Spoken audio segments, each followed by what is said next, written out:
Welcome to The Explainer. Today, we're tackling a high-stakes drug class you absolutely must know for the NCLEX, the Z-drugs. Seriously, these show up all the time, and they're all about patient safety, which is what the exam is all about. Mastering them isn't just a good idea, it's pretty much essential for you to pass. So, are you ready to nail this? Let's dive right in and get you feeling confident and prepared for exam day. Okay, first things first, we gotta understand what Z-drugs are not.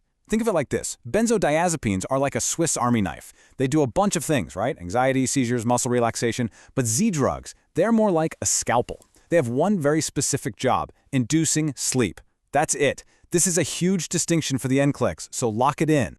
And that super targeted action is exactly why you'll never see them used for things like anxiety or seizures. They go right for the brain's off switch for wakefulness, which makes them incredibly effective for insomnia, but also gives them a unique set of risks. All right, let's meet the three main agents in this family. You've got to know each one's unique profile because, trust me, you can't just swap one for another. First on our list is Zolpidem, which you probably know as Ambien. This is the big one, the one you're almost guaranteed to see on the exam. Now here's the key thing about Zolpidem. It works fast, like really fast. So your patient teaching has to be crystal clear. You tell them take this right when your head is about to hit the pillow, not an hour before. And, super important, you have to make sure they have a full 7 to 8 hour window to sleep. Otherwise, you're setting them up for some serious next day grogginess and safety issues.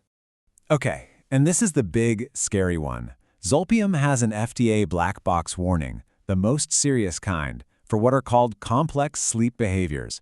We're talking about sleep driving, sleepwalking, even sleep cooking, all with zero memory of it happening. If your patient ever reports something like this, that's a red alert.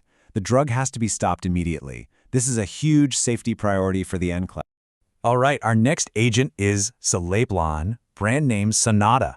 This one has a very special, very unique purpose that makes it different from the others. So what's its secret? It has the shortest half-life of all the Z-drugs. It gets in, does its job, and gets out quick. This means it's perfect for that patient who wakes up at 2 a.m. and can't get back to sleep. But, and this is a big but, they can only take it if they still have at least 4 hours left to sleep. This 4-hour rule is a classic NCLEX trap. They love to test this. And finally, let's round out our trio with Eszopiclone, or Lunesta. This one is the long hauler of the group, designed for a different sleep problem. Here's a huge NCLEX clue for you. The most commonly tested side effect for this drug is a really unpleasant metallic or bitter taste in the mouth. If you see a question about an insomnia med and the patient is complaining about a weird taste, boom, your brain should immediately jump to Eszopiclone. So because it sticks around longer, it's fantastic for patients who have trouble staying asleep, the ones who wake up over and over again. But as you can probably guess, that longer half-life comes with a price. It has a much higher risk of causing next-day drowsiness, that hangover feeling, and dizziness. It's a trade-off. Okay, so we've profiled the individual agents. Now let's talk about the class-wide dangers.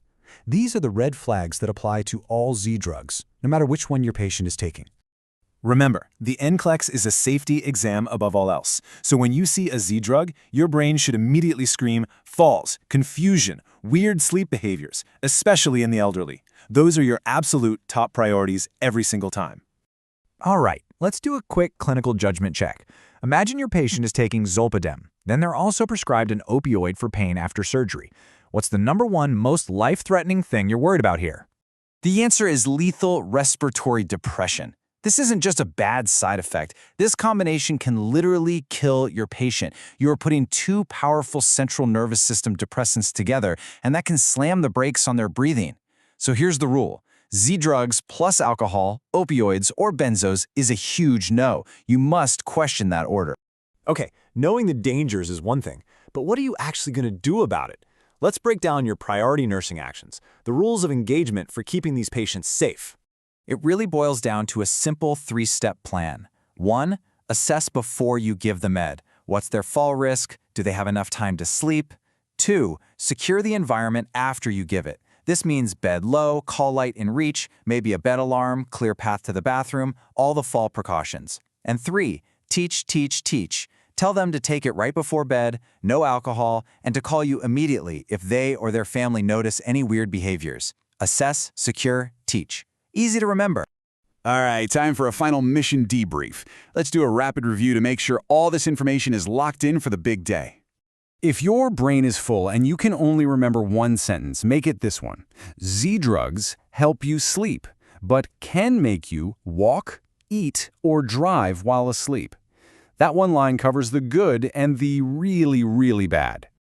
Okay, exam-style scenario. Put yourself on the floor. An 80-year-old patient who you know just started on Zolpidem says to you, "This is so strange. My daughter found me in the kitchen making a sandwich last night and I don't remember a thing." What are the alarm bells going off in your head right now? Okay, so what is your number one absolute priority action? What do you do first to keep this patient safe? Think like the NCLEX.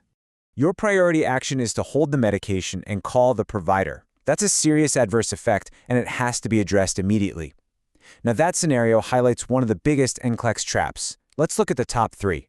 First, never ever combine Z-drugs with other CNS depressants. Second, you never ignore a report of sleepwalking or similar behaviors. And third, don't give the med unless the patient has a full night's sleep ahead of them. Avoiding these traps is how you pass. And there you have it. You've successfully completed this deep dive on Z-drugs. You now have the intel you need to tackle these questions with confidence. So, mission complete for today. Now, what high-risk medication class are you going to master next?